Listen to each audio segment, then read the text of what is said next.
Anong trip mo?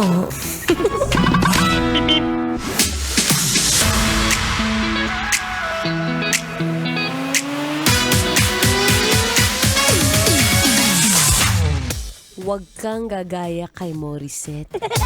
Narinig mo yung kanta niya? Ano sabi?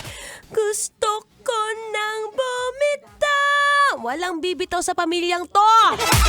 Diba? Habang nabubuhay ka, lalo na Pilipino, di kailan tayo sumuko. Walang susuko sa pamilyang to, sabi ko sa'yo. Kaya tingnan mo nga yung katabi mo. Dali. Tingnan mo kung pasuko na. Sabi mo sa kanya, wag muna, hold on tight. Baka naman kasi, ang sagot lang dyan ay meditation. Ito yung mga oras sa kailangan pahimik, payapa ang iyong paligid.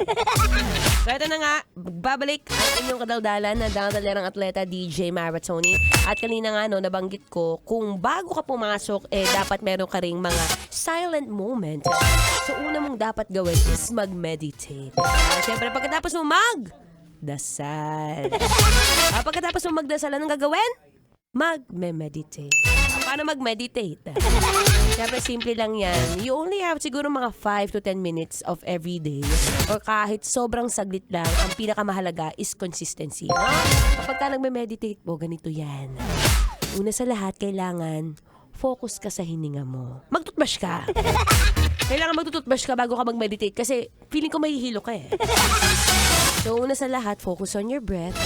Sabi nga nila, ang proper breathing exercises is breathe in for 4 seconds at breathe out for 6 seconds. Sige, try natin ha. Breathe in ka in 4 seconds. Try mo lang para bukas. Alam mo na.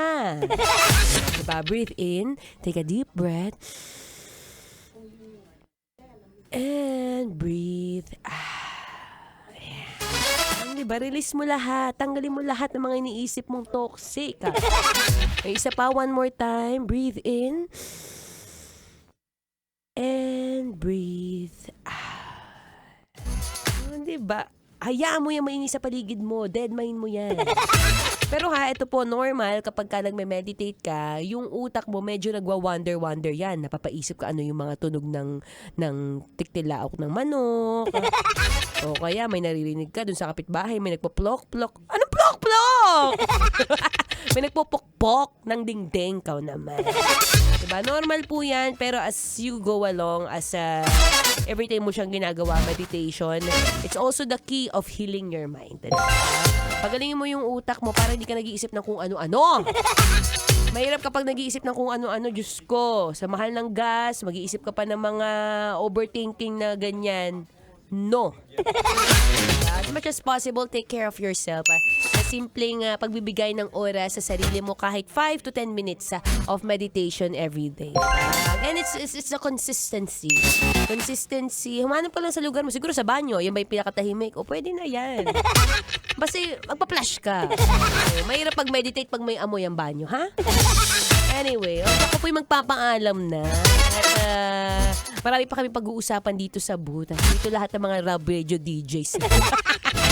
So magpaalam na po ako. Again, maraming thank you sa lahat po ng nakinig, nakipagdaldalan sa akin at sa mga hanggang ngayon, mini-meditate pa rin na. Kung ano nga ba ang tunay na itsura ni Maratoni. Ikaw lang Ikaw lang inintay ko talaga. Ang dami na silang nagugulat na bakit daw ako nandito. Ikaw talaga, i-search mo na yan.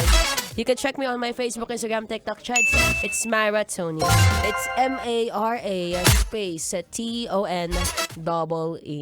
Ake? Takbuhan na. Yan talaga, malanggas. Mag-practice ka na. Walk muna. Walk, run, go.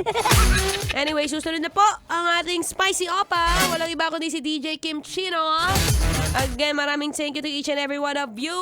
Ako po'y magpapaalam na. But here's another feel-good music ngayong Feel-Good Thursday. Dito pa rin. Wait lang, nababahinga ko. Ang kati ng ilong ko. Feel good music.